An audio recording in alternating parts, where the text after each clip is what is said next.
Welcome into this episode of the Huddle Up Podcast. I am your host, Taylor Sharp. Today, I want to look at maybe the most intriguing storylines throughout all of the NFL during training camp season. And I'm looking at three different teams and their quarterback battles.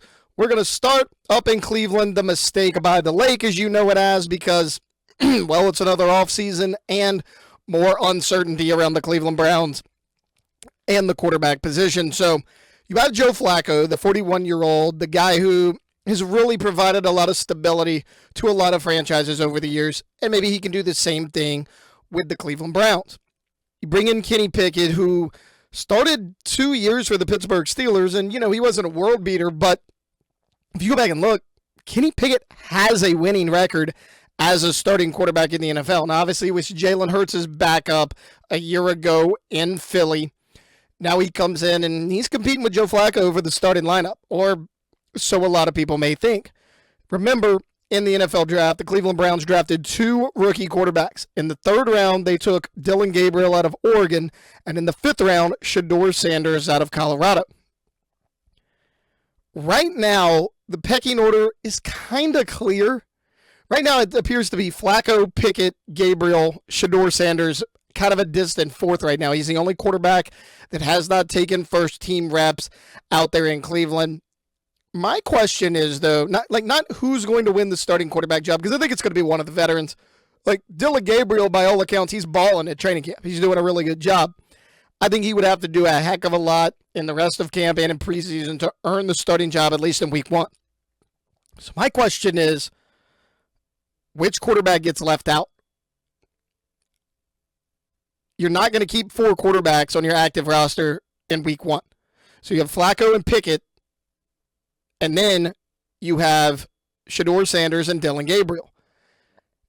A lot of people would say, okay, well, maybe it's Shedeur Sanders. Do you cut him? He was a fifth-round pick. You have the least amount of capital invested into him. But are you really going to cut a guy that you drafted before his rookie season even starts? I don't think so. It's not going to be Dillon Gabriel because, by all accounts, he's outperforming Shedeur Sanders, and you spent a third-round pick on him. That's high draft capital. Kenny Pickett, I originally thought that that's who they brought in to be their starting quarterback. Now, he has a little bit of a hamstring injury right now. It doesn't appear to be serious. And then there's Joe Flacco.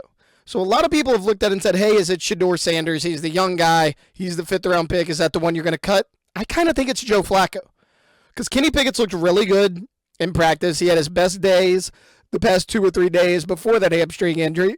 If that doesn't keep him on the shelf for a long time and he can come back, Pickett's probably your starter, and then you have the two young guys in Gabriel and Sanders behind him.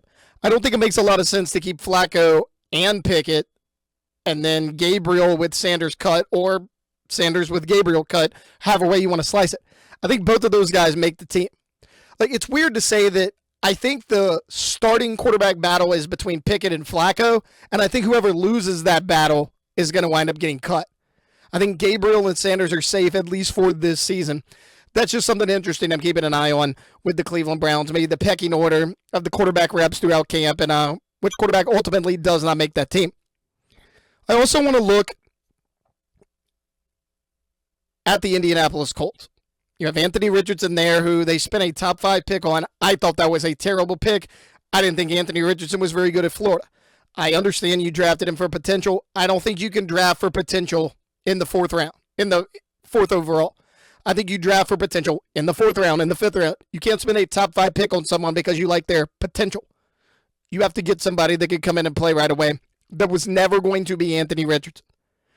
So you have him as the quote-unquote incumbent, even though he was kind of hit or miss last season in terms of being in the starting lineup. And then the quarterback battle is between him and Daniel Jones, a former first-round pick in his own right, with the New York Giants. He's 2 years removed from that big contract New York gave him. After that, it didn't work out. The Giants ultimately decided to move on from it. Two things. One, imagine being a Colts fan and your offseason consists of you sitting there trying to figure out who's going to be your starting quarterback, Daniel Jones or Anthony Richardson. That's a really bad place to live. But also, reports are now that Daniel Jones is outperforming Anthony Richardson in training camp. Now, that could always change, and consider the fact of Anthony Richardson's athleticism, his ability to run.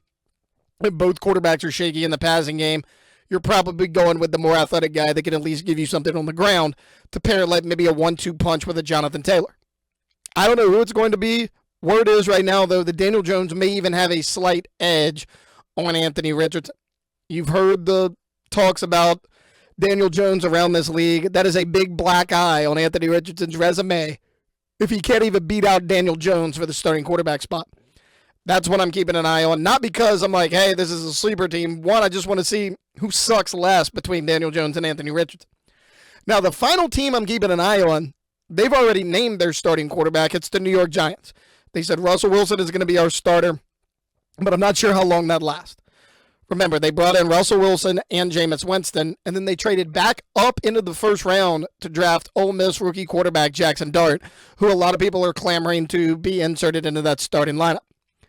It sounds like it's going to be Russell Wilson to start. I don't know how long that lasts, so I don't know why teams do this. Okay, you have Brian Daboll coaching for his job. Then you draft a rookie quarterback. You can't see what that rookie looks like under that head coach, and if the season's bad, the head coach is fired anyways. If you don't have faith in a coach long term, fire them, bring in a coach and a quarterback at the same time. You saw this a year ago with the Chicago Bears. They did this with Matt Eberflus. Everyone knew Matt Eberflus was a dead man walking in terms of his head coaching future. But they strung him along. They kept him for a year. Now Caleb Williams entering year 2. It's almost his second rookie season. He's entering a brand new offense under Ben Johnson, a new coach in his ear. And I get it. A lot of people are going to say, well, hell, Ben Johnson's a big upgrade from Matt Eberflus. He's an offensive genius. Sure, but it's still a different voice, a different offense, different reads, different checks for a young player that's now 2 years in a row. I think the same thing is going to happen with Jackson Dart. So, like, while I want Jackson Dart to get out there and show what he could do, because I actually like that pick that they made, I don't know if that's best for Jackson Dart. Because I don't think Brian Daboll is going to be there past this season, because I don't think the New York Giants are going to be very good. So it's one of those of, hey, do you want to start Jackson Dart now? Because if you do that and they win games, maybe Daboll keeps his job. Or if you're dead set on moving on from Brian Daboll after the year, maybe don't play Jackson Dart, because then he's going to have to kind of relearn everything else in year 2 all over again, like Caleb Williams is having to do in Chicago. Those are kind of the 3 quarterback situations I'm watching in training camp. Again, the Browns are all over the place.